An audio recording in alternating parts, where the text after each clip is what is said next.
Oh. What? One automatic rifle and a lot of ammo. Good. We're all set to riot. My gun. Before you lose your Second Amendment. My gun. They'll burn you out like a Waco. They'll stick your ass in a camp. Jack-footed cops in riot gear, gonna kick your ass and laugh. The revolution is on its way. Better lock and load your AK. Back up, back up, back up, back up, back up, back up, back up. Before you wish you bought a gun. Back up, back up, back up, back up, back up, back up. Before you wish you bought a gun.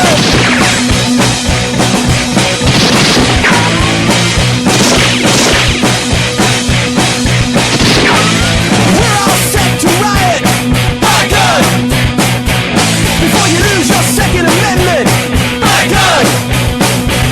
They gave your money to the banksters. They stole your pension fund. It's time that we took to the streets. It's time we had our turn. A revolution is on its way, and the founding fathers would say, back up, back up, back up, back up, back up, back up, back up. Before you wish you bought a gun. Back up, back up, back up, back up, back up, back up. Before you wish you bought a gun.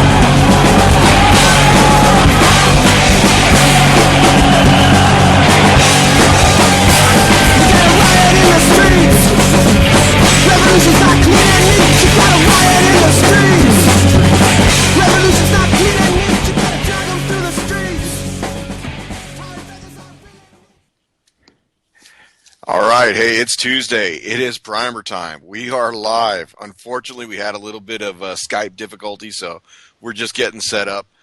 My name is Nicholas. I'm bringing Michael in right now, and it's the post Super Bowl, post Shot Show, post New Hampshire edition of Primer Time. Once again, my name is Nicholas, and I'm bringing Michael on in a second. We got a lot to talk about. First off, I want to start off with some Shot Show news. Basically, we've got we've got the end of a trend. I want to say it seems like coming out of SHOT Show right now, there is not a lot of the zombie-centric, there's not a lot of the zombie-centric stuff. So apparently everything that's in neon green, everything that had the biohazard symbol, that's all done. I think we can be safe and making sure that we don't have to purchase that kind of stuff. Your zombie max ammo, that's pretty safe. But I think that the zombie craze is definitely out of favor. So like I said, we've got the post Super Bowl edition. Congratulations to the Denver Broncos. Pretty happy about that win. I know Michael is as well. Lifelong Broncos fan. So it's definitely something we enjoy having the privilege of having had happen in our lifetime. It's not a lot of people that can say their team actually won a Super Bowl. So congrats to them. I didn't have anything to do with it. I just like, being a fan like everybody else and pretty happy that went on. So, big shout to them. Apparently they had over 1 million fans in Denver show up and go to their parade route and see how they were bringing the trophy in. And, it's just one of those things that every year everybody helps their team can do. It kind of brings up to a point on, concealed carry in Colorado. So, that's one of those things that, in a gathering of 1 million people, you probably want to be able to do that. And it sounds like we got Michael back. So, hey, Nick, what's going on? Sorry about that. Welcome, everybody. Sorry about being late to the show. Yeah, it seemed, Michael, I was telling the listeners that apparently as I attempted to add UCY, my Skype just took a shit. It went down, started telling me that it wasn't recognizing my internet connection. Talk about a real inopportune time. That was just like, what the hell just happened? We've got that's the perils of technology, I think. Prior to this going down, we were discussing a phenomenon in the Soviet Union known as painted rust, and maybe that's just like, kind of like a problem with the infrastructure and the things that we rely on, or just kind of aren't working out for us anymore. And, 'cause some of the truest things in life are made out of bleed steel and walnut. Yeah. So, Michael, I was getting into the what edition we're at. This is the post Super Bowl, post New Hampshire, post SHOT Show edition. Oh, that's right. Tonight we are live. My name is Michael, and I like my women like I like my guns. Black, unregistered, and with a shoulder thing that goes up. Well, and there for a moment, I thought you were going to say black and strong. No. So anyhow, yeah, it looks like Trump has taken the Republican side, and Bernie Sanders has taken the Democrat side, and kind of looks like it's a battle between Bush and Cruz for second place on the Republican side, and Rubio kind of fell like a robot going downstairs. Yeah, and this is one of those things that I think is pretty important. In the last couple of days, there's been a lot more than just talk about former mayor of New York City and enemy to gun owners everywhere, Michael Bloomberg, that he's very displeased with the field of candidates, and he's weighing a independent run at the White House, so he doesn't have to participate. It's one of the few times I agree with Bloomberg. I'm fairly disappointed with the field of candidates myself. That's pretty much where my agreement with that man ends. Yeah. So, it's interesting because Michael Bloomberg, if anybody remembers, spent an awful lot of money to get a guy named Terry McAuliffe elected as the pro-gun control candidate in the Commonwealth of Virginia. So, Michael Bloomberg spent a lot of his money to get a guy who was seemingly after his own interests installed in our state capital in Richmond. And the state governor has pulled a fast one on his honor and decided to go ahead and ink a deal that basically nullifies his attorney general's decision to end reciprocity for concealed carry holders with 25 different states.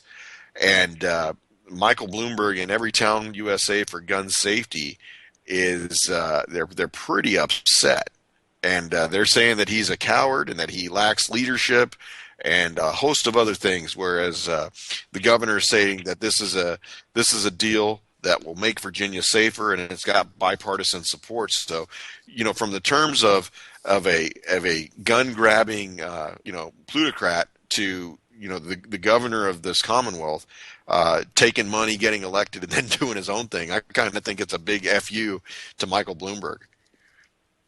That's exactly what it would look like here, and the more we can tell that man that exact phrase, the better off we are. Yeah. Bloomberg is the quintessential elite in this country. He is above the laws, and not only above the laws in this nation, but he's above the laws in several other nations. Barbados is a fairly calm, peaceful place. They have fairly strict gun control.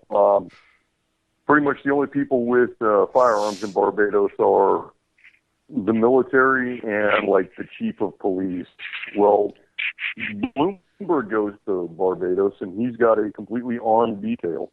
Yeah. Covering him at all times. Yeah. So yeah. Never mind having the New York City Police Department at his beck and call while he was in office.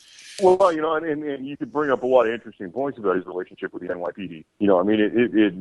It really rocketed into something that Rudy Giuliani could take off with. But when he left his term as mayor, he took like 58 cops with him. And, that really kind of is, that's not exactly how this nation is supposed to work. These are 58 guys who, could possibly be subpoenaed for, activities that Bloomberg committed while he was mayor. And now they're in his employ, right. His direct employ.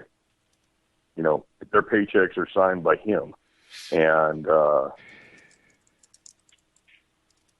I think any sort of association that Bloomberg has with firearms in the United States really bodes well or bodes poorly for the gun owner. Yeah. And, the fan.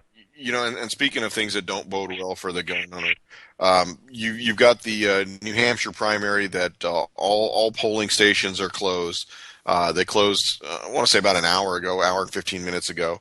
And as you watch any of the main news media outlets, whether it's CNN, Fox, or MSNBC, if you have nothing better to do with your time, you're going to see that Trump is coming in very strongly. There's some toss-up between Jeb Bush, John Kasich, and Ted Cruz.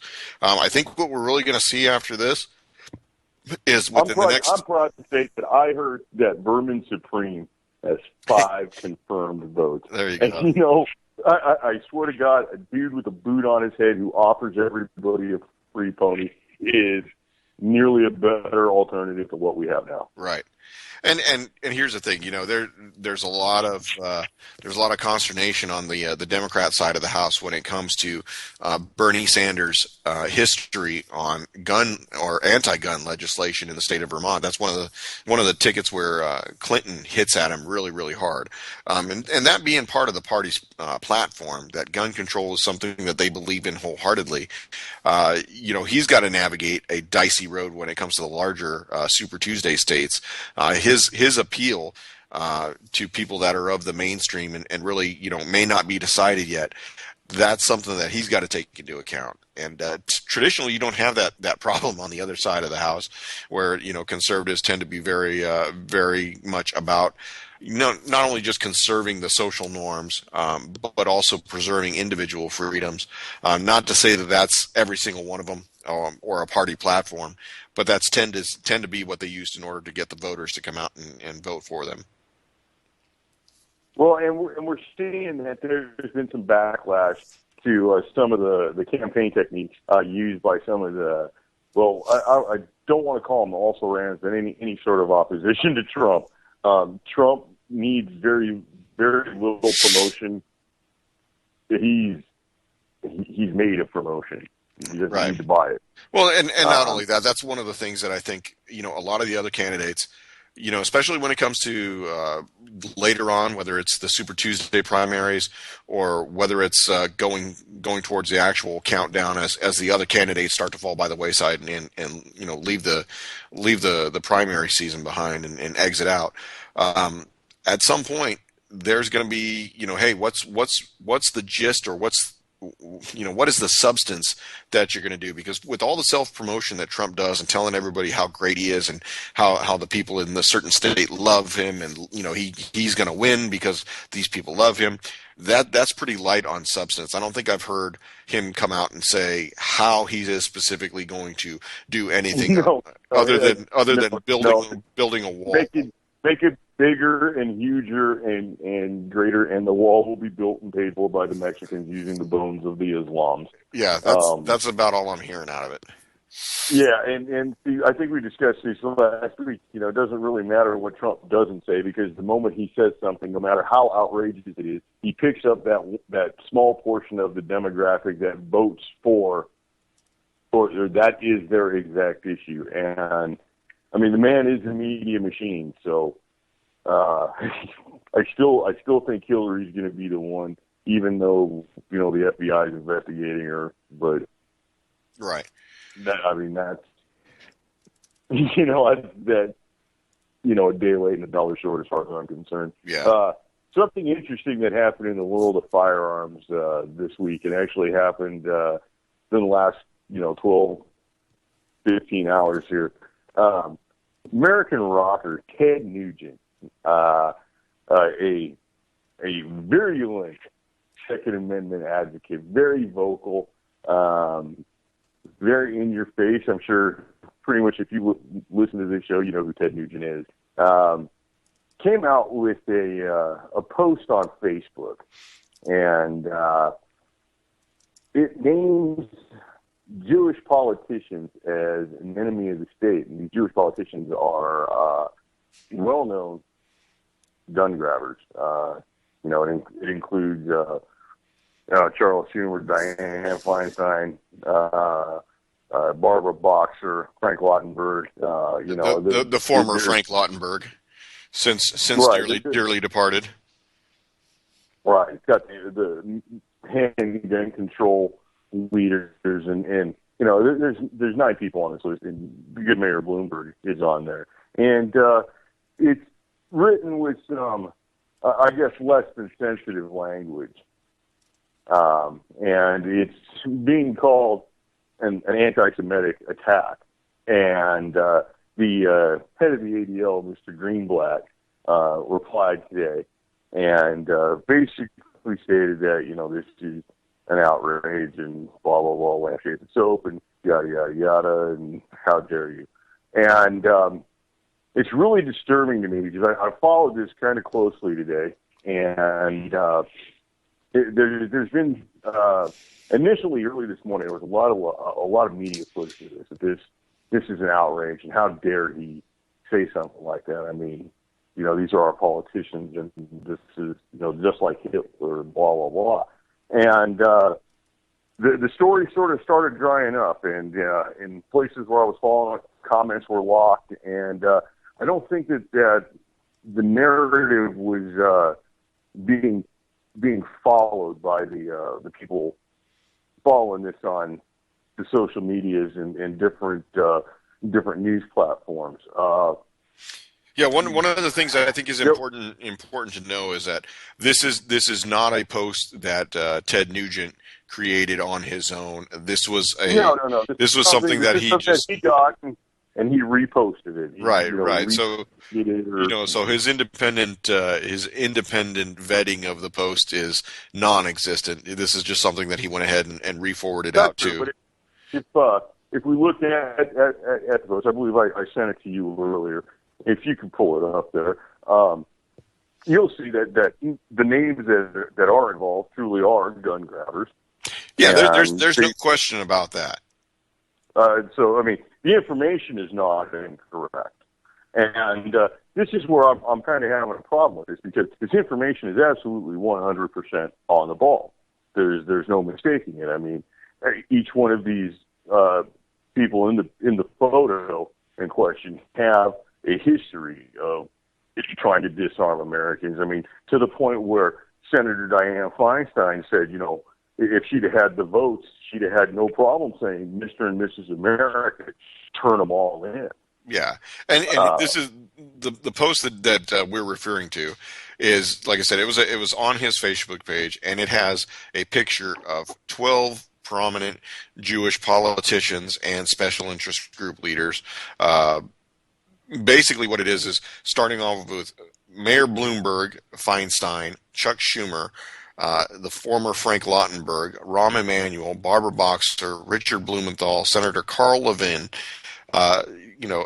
legal scholar Alan Dershowitz, John Rosenthal, Dan Gross from Handgun Control Inc., and Max Nachman from Ceasefire PA.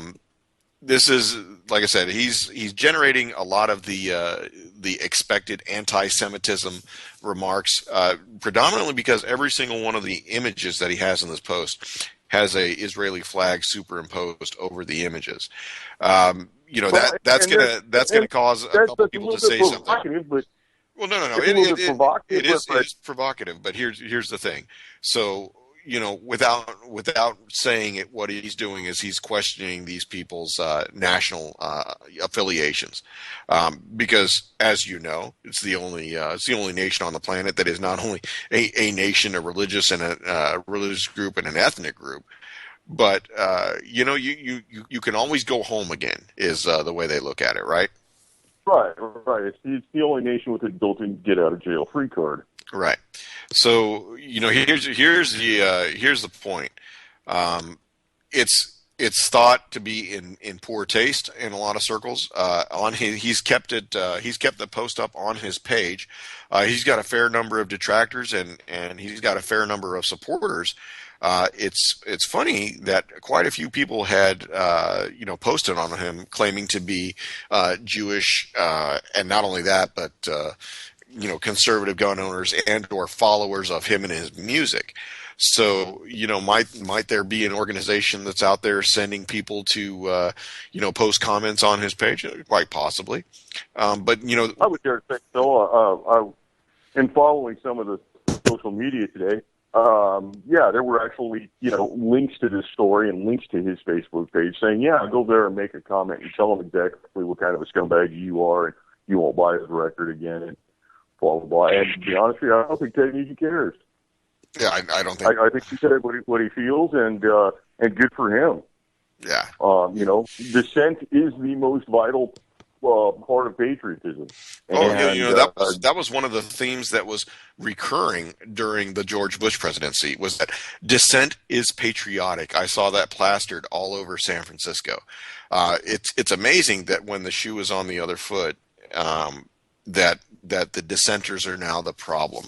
And right. This is what leads to needing safe spaces in universities and, Super Bowl halftime shows that are, extremely non-diverse and militant, terrorist organization, this is an opportunity that we have. I'm proud to say I did not watch any of the Super Bowl, and that makes me a bad Broncos fan. It does. You are definitely not of the of the good Bronco fan variety. Yeah, I'm no longer a resident of the South Stand. So the Ted Nugent thing is just bigger than just like a passing mention. You got the head of the ADL calling him an anti-Semite, and he's, yay close to Hitler. And, it appears to me after going through this day that feelings are more important than facts. And that's a real problem because while the facts may be uncomfortable, it's true accounting of what happened. And the push is to not recognize what happened. Yeah. And I've seen that this is going to go further than this. Now, you have to keep in mind that Ted Nugent is a member of the NRA Board of Directors, and there is a concerned effort to contact the NRA Board of Directors and have them, oust this anti-Semite, this thought criminal.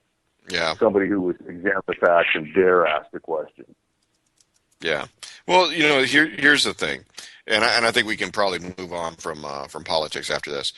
It's the point where the free speech is no longer a protected speech. It becomes hate speech when you don't agree with the ideology behind it. And I think that's very important to bring up because many of the millennials, which are, one generation or two generations removed from you and I don't even think you and I are considered part of the same generation. I'm a Gen Xer. A lot of I would be considered an Xer as well. Oh, okay. Well, then, we're close enough, I guess. What the millennials are, what they have been taught and what they've been raised with in schools is the idea that you don't have the right to be provocative if somebody else takes offense at it. And the predominant number of people that I've been around that are in that age group, and I'm frequently exposed to them by virtue of the job that I do, and I get exposure to a good cross-section of them from across the country.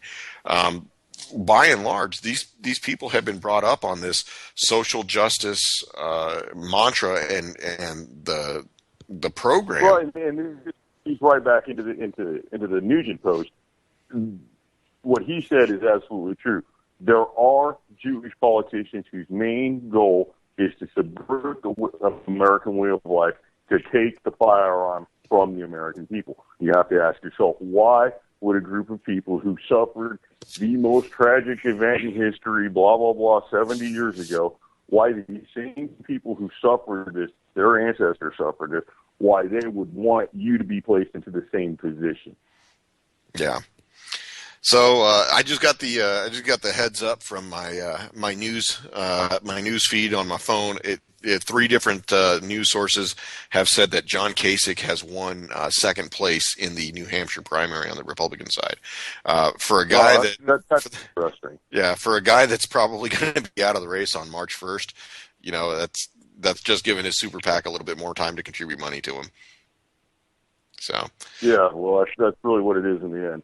Now, regarding Facebook here, we've got another issue that happened with Facebook in the last week. Facebook has eliminated all the firearms trading sites And any site having to do anything at all with firearms is now purged from Facebook, and it's pretty much system-wide as of this point. So for me, there's really no more use to be on Facebook for me. I know other people use it, and they use it for a tool of communication. I don't find it to be all that nifty for that. I was there for guns.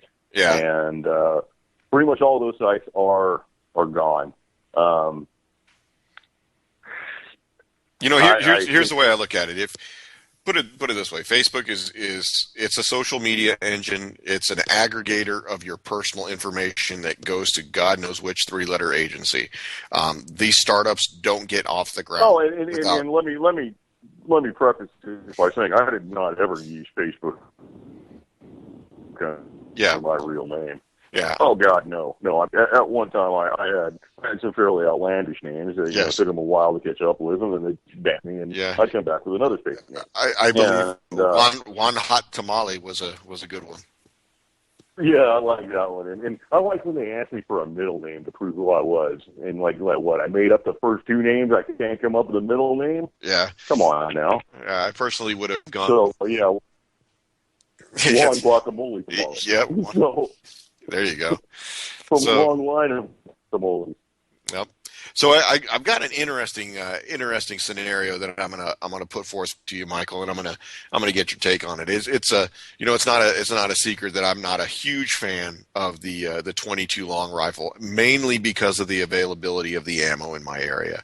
My area is predominantly interested. The gun owners in my area are predominantly interested in shotguns and more along the lines of some standard rifle calibers, mainly in 270, 243, little light in my taste, but I have an opportunity to trade that sporterized 30-06 for a Smith & Wesson M&P 1522. Wanted to get your take on that. I would jump on that. Now, the Smith & Wesson M&P 1522 is a AR-15 style rifle,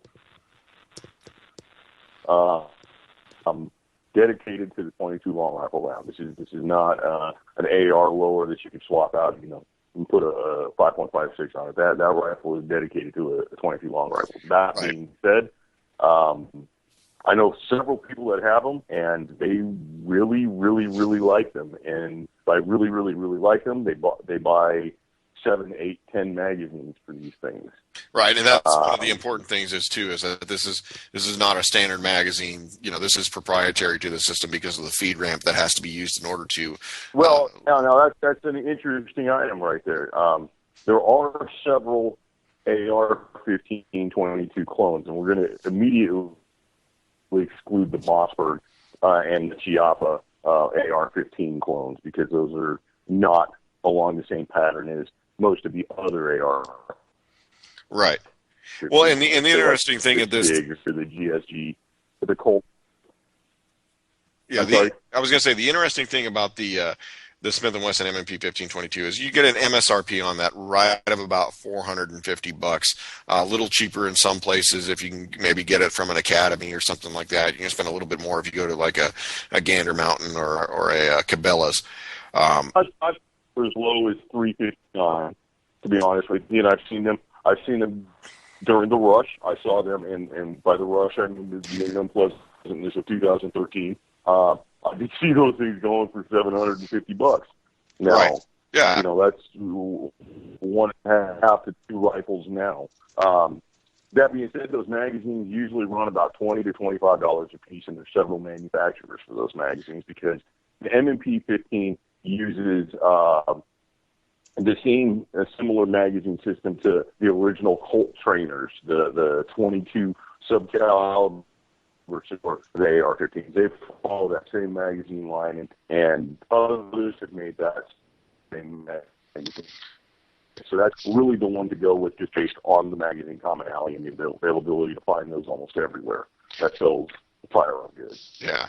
I mean, Walmart doesn't have them, but Academy has them, all the major sporting goods stores have them, and you'll be able to find them online all over the place. Yeah, and the reason that I had posted this is a colleague of mine from work.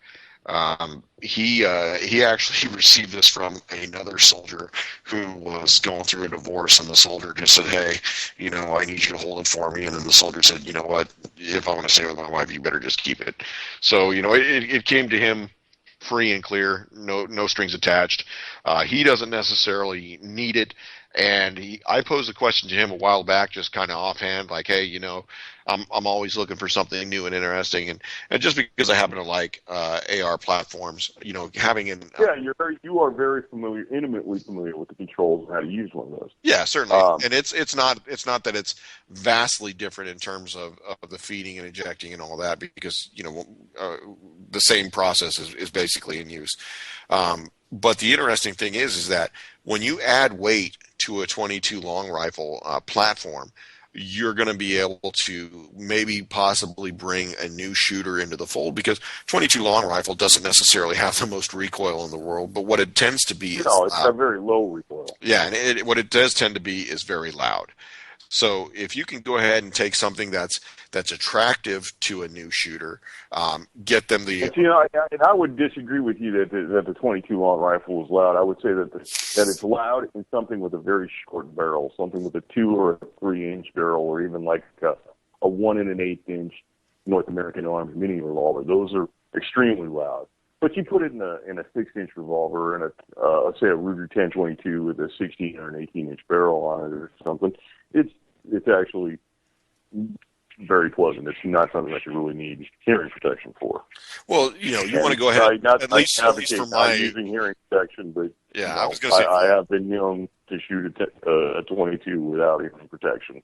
Yeah, like I said, for me, it's just better to go ahead and bring somebody in that may not necessarily be in the shooting sports. Just give them that idea that, hey, you have their hearing and their hearing health in mind when you're bringing it to the fold. Yeah. If I was taking somebody new shooting, I'd make sure that there was hearing protection. If it's me and my buddies, if we got them, we got them. We don't.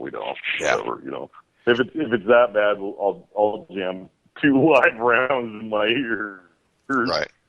I've been known to shove a couple 9mm into my ears. So that's one of the things that I put a value on that Sporterized 30-06 from Columbia. It's the FN or the. Now, was it a Colombian or was it a Chilean? No, it is Colombian. It is Colombian Mauser, 1952, and I would put the value just going online. There are very, very few listed for sale on whether it's Guns America or Gunbroker. Very few. So I would put the value anywhere between $350, $375 on the high end, maybe $325 on the low end. So I think that's pretty much an even trade. Yes, I would probably go between $300 and $350 is what I would probably place the value of that rifle. Kind of. I remember seeing a picture of it, and you got to figure anything that shoots right now is pretty much, that goes bang is pretty much a minimum of at least $150. Right. And the good thing is about it is, like I said, for his purposes, he needs a 30-06 because he is getting into deer hunting. I've taken him hunting on the land that I hunt, which happens to be a farm. And what he was actually shooting, and he was not pleased with, was a post 64 30-30, and it's an older model 94, and he was very displeased with the way it shot. And when I took him back out to the range on the National Forest, I got it. I put it in my hands. I'm not really familiar with lever action guns. I fired him a couple times, but based on what he was saying, I was fully expecting to be way off. But pleasantly, where I put the iron sights at 50 yards, the bullets went exactly there. And I talked to him and I said, what are you saying that this is doing for you? And he said, well, I'm shooting and they're always hitting low and to the right. And I said, well, maybe it was just a fluke. Maybe I just did something wrong. Let me try it again. And so I, took it up, put it on the bench, loaded 3 shells, and put in a group at about a dime size at 50 yards, and they were maybe an inch below dead center, centered left to right. So, I think that's one of the things we gotta talk about is and it's something that we haven't really covered. Modifications are something that's really important to be able to get your firearm to be accurate, for whether it's for your length of pull, whether it's for it to feel comfortable in your arms, or whether it's even just to make sure that it has the right attachments or something that can help you become a more proficient or a more accurate shooter.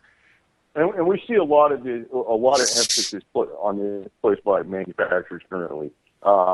There's a lot of pistols that come right now that have interchangeable backstraps, which would give you, the handgun equivalent of a length of purchase right there. You've got a wider backstrap, you've got a medium-sized backstrap, and then you've got a very thin backstrap. Yeah, certainly.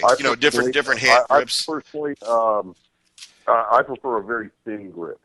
I'm more in tune with a very thin handgun, and my personal preference, handguns-wise, is Browning High Power and the Browning High Power clones, especially the ones from FEG. And I found that the FEG clones, they're very high quality and not quite Browning quality, but they're very good. But they have a thicker wooden grip, and I personally like to change those out for a thinner grip. Or if I can get older Browning grips, I'd like to change those out for them. I find those to be just a tad thick. So my modifications really are to making the handgun thinner. Right. And other than that, I don't really modify too much. I think a lot of the stuff I have, they kind of know what they were doing when it came out of the factory. Yeah. Well, the way I look at it when it comes to modifications, one thing that's overlooked is probably on rifles more than it is on pistols, although it can be done, is getting the trigger weight adjusted. Some rifles, you hear some people talk about trigger pull like it's a definite science. It's my rifle breaks like glass at 3.7 pounds or whatnot. I will tell you that unless you have a precision milled or machined piece of equipment, such as a higher end, German firearm, that trigger pull argument is probably going to fall on deaf ears for a lot of folks in the States, because everybody's got a different preference of what it comes to from, say, a factory or whether it's a custom job. And what denotes a custom job is very wide. You can go as far as a Bubba custom job, or you can go to, like, say, a Kimber custom trigger. And with firearms that are made in the United States, they're made, basically, especially a bolt-action rifle from pretty much any manufacturer in the United States, is going to be made to such a quality that the trigger exceeds that of any military surplus rifle available. Would you agree with me? Yeah, definitely. And so this is, in my book, it's almost looking for a reason to spend money. I would dare say that 99.2% of the shooters out there are not the kind of guys that need a trigger that breaks at 1.5 pounds. Yeah, I mean, there is a certain benefit. Look at it ugly and it goes. Yeah, there's a certain benefit of having a trigger that literally it fires when the slightest amount of pressure is placed on it. Back in the day, the double set triggers that you would see on a lot of European bringbacks or the imported European style firearms. And Savage has the set trigger, and CZ rifles have set triggers. Right. So it's not out of this world radical technology. No. But it's something that back in, say, the 50s and 60s, the average American shooter or hunter was not familiar with that type of configuration. That's something that was brought into the States and then was used by a couple gun manufacturers here after seeing it in practice and in use. So right now, modification-wise, this M&P 1522. This is just like an AR-15. It pretty much accepts all the accessories for the AR-15. Right, so you're going to see the same thing, like a rail and everything else. That's a handy little thing to have. Yeah, definitely. And, the way I Right, was looking at it is and, this: is that I don't personally have. One of the main concerns. Go ahead, Michael. You there? Yeah, go ahead. I was going to say one of the main concerns I would have for the M&P 15 would be to don't skimp on the ammo. I wouldn't necessarily try and run the bucket of bullets, the golden bullets 1400 in a little bucket. I wouldn't run that and be expecting 100% reliability with it. I would allow for failures at that point, but if you were going to rely on this or add it to your defense arsenal or however you wish to use it, that you want it to go bang every time. I think if you used a good high velocity ammunition, say CCI mini mags, a little bit pricey, but they go bang every time. Well, yeah, CCI is a gold standard on the 22 long rifle. And one of the things that I think is important to know is that obviously the availability of the ammo in your local area, the prices that you can expect to find, and this is where I'm going to give my plug to these online aggregators where you can find the status of the availability of ammo. I know that in my local area, 50 rounds of 22 long rifle is going for a minimum $8.50. Oh, that's crazy. That's just crazy. It is crazy, but that's what we have to deal with here. I mean, I could go closer to Northern Virginia, or I could go closer to Richmond and hit a Cabela's or a Bass Pro Shop and maybe get a little bit cheaper. But out here, for some reason, that is the going rate. Whether it's the mom and pop store down the road, or whether it's the one big box that we have, they're not coming off that price point. And Bernie Sanders vows to stomp out collusion, especially that ammunition market. Well, I think his argument is that it's immoral. And the last time I ever listened to a socialist say something was immoral, yeah, that's right, I never did. That's right. So, I think if you were to use some of these website aggregators, such like, let's say, Slick Guns, for example, AmmoSeek.com is another one. I'm sure you can find CCI mini mags significantly cheaper than 8 cents a round. Mini mags per pack, 100 in a little plastic carton. It's good stuff. I'd go for that. Honestly, I don't think I'd pay any more than like 6.5 cents a round for that. Yeah, and that's one of the good things about the aggregator. They'll tell you the individual unit cost per round. So right, and I mean that's how I look at the price of ammo. I look at the individual cost per round, unless unless I'm buying bulk, and then it's the cost per thousand. And with 22 long rifle, I generally in the past I preferred to not buy any less than 1,000 at a time. Those days kind of have gone by. So I know that Academy's got 22 long rifle. I believe they've still got the 2-box limit, but you hit them a couple times in 3 or 4 days, you got a decent amount built up. Yeah. So when it comes down to this 1522, my primary interest in it was, number one, it's a familiar platform to me. Number two, it's something that I can turn around and teach. How much cash are you prepared to throw on with your rifle? Because honestly, I'd almost say that with what you've got versus what he's got, I'd almost say that there's about a $50 difference between the two. Yeah, it's going to be a straight across even trade. Is it? Yeah. That's a pretty good deal for you then. Yeah, that's what I figured. So the way I look at it is, he has the need of having a 30-06 for deer. He was, like I said, he wasn't pleased with his 30-30, and I happen to think that happened to be more with his skill with the rifle than anything else. And like I said, I'm flush on 30 caliber rifles, so losing this one does not break the bank. Let me ask you: are you going to trade ammo in this deal too? I may give him a box, and he may give me 2 or 3 boxes. Like, are you going to throw a couple rounds? Yeah. I think that's quite generous right there. Yeah. So I mean, the big thing is too is that that's pretty good. and anything that we do in terms of coming to an agreement is always predicated on, taking him to the range. We've been to the range together, so we know how each other operates, and getting him a chance to become comfortable and familiar with the rifle as well. So, the way I look at it is for me, it's more modern. Definitely don't have to worry about anything when it comes to that. I'm familiar with it, and then plus I can use that to teach my son to shoot at a later date. Yeah, that's pretty cool. I mean, that's a good starter platform for him. It may be a very rare item by the time that your boy's old enough to shoot. Yeah, definitely not available in all locations or jurisdictions.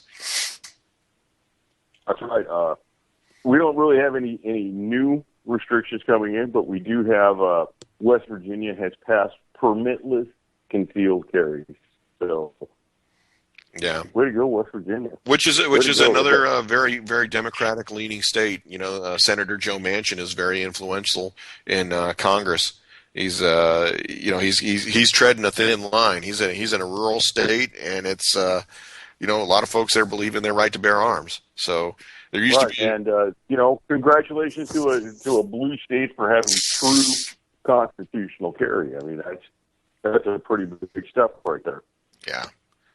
So, one of the other things that I wanted to talk about, and I didn't know if we were going to have a lot of time. It's interesting that there hasn't been any additional push for gun control, in the last week. I mean, I haven't seen anything that has jumped off the pages at me saying that this is the next arena in the gun control battle. No, there's not been any sort of great big push. I think where the primaries are concerned, they're going to let the candidates make the push. There's not going to be any efforts from the Democratic side to upset the apple cart, other than any sort of feel good measures. Right, and which is interesting because bills that are outrageous, that have no chance of passing. Right. And in Texas, what was largely proclaimed by the left as being the death of civilization for the open carry law has largely gone off without any problems at all. So we've got a couple of reports that have basically stated that the concealed carry advocates in Texas have been saying all along. Walmart, seen anybody walking around with it. Yeah, hey, you open carry weapon. You dropped off there for a second, Michael. I'm sorry. I just was saying I've not seen anybody carrying an open carry weapon other than in their place of business or at their residence or something like that. Right. Here in Texas. So once again, the fear porn failed. We're not drowning in blood. It's not a shootout everywhere we go. There's not gunfights on the Pop-Tart aisle at the Piggly Wiggly or anything like that. Right. And we've got Florida, just in the last couple of days, passed a campus carry law. So students can be armed on college campuses. Yeah. And not only students, but visitors to the campus. Eliminating yet another gun-free zone and basically a killing opportunity for the psychopaths. Yeah. So in other news, it seems that YouTube's Hickok45 has had his account terminated again without warning. It's because he smoked so many pots. Yeah, there you go. It's interesting. All that terracotta in his yard, man, that's evidence. Yeah. It's interesting that a very few vocal minorities in the terms of the people that are adamantly and passionately involved in the gun control push seem to have the ability to sway organizations and businesses just with the amount of targeted propaganda. This is also this is kind of like an offshoot of Operation Choke Point, right? Which was the push by the government to pretty much eliminate all banking services for anybody having anything to do with firearms. Really created Choke Point, strangle the money issues. So Hickok45 has left YouTube and gone to, or has lessened his presence on YouTube and gone to Full30, which is a competing site that kind of centers on firearms. I noticed that the videos are kind of slow to load. I And, haven't been to the site yesterday, at all. I saw the story yesterday, but haven't been on there. One of the things that I think is pretty interesting is that YouTube is full of people that do firearms reviews, different shooting shows, especially hunting. This is just proof that somebody has decided that they're going to target him, and this is another he was instance of. getting very popular. He's very jovial. He's cordial. When you watch one of his videos, you feel like you're talking to a friend. Yeah. And he's good at what he does. And he has, I would dare say, over 1 million subscribers. I mean, he had a good number. His videos were always, Yeah. top. I think they're pretty good quality. About his get paid. Yeah. Recently, so I don't know if that do. I mean, I don't see any kind of like crazy cuts that suggest he edited it on phones or anything. Yeah.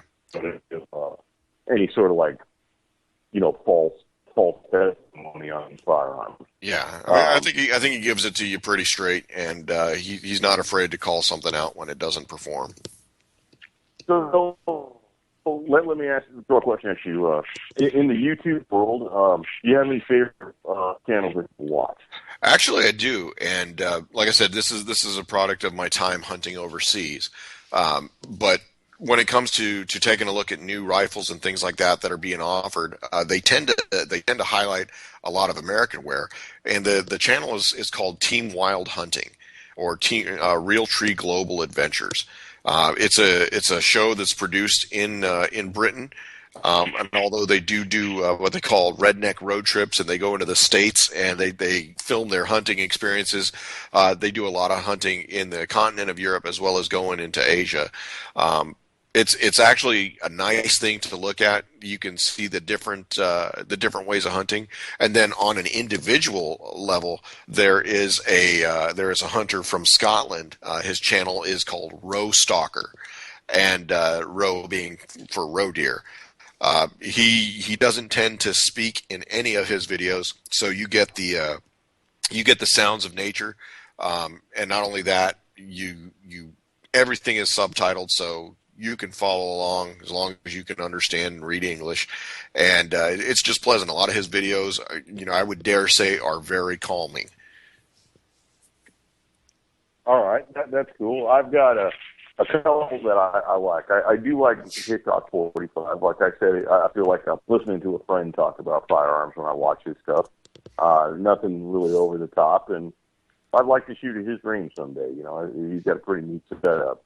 I like a guy who goes by the name TN Outdoors 9, and this guy reviews handgun ammunition, and he shoots into ballistic gel, and he spends some money doing this.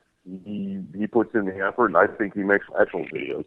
I like a kid called Royal Nunsuch, and he makes a bunch of homemade guns. And like, I almost watch half his videos, almost half expecting this kid to blow his hand off in some of them. And more power to the kid. He's made some very interesting things. He made a 50 caliber pipe gun. I've seen him make turn a plastic flare gun into a 22 and into a 38, and I've seen him. I've seen him make a 410 shotgun out of a stapler. I mean, the kid's got some skill.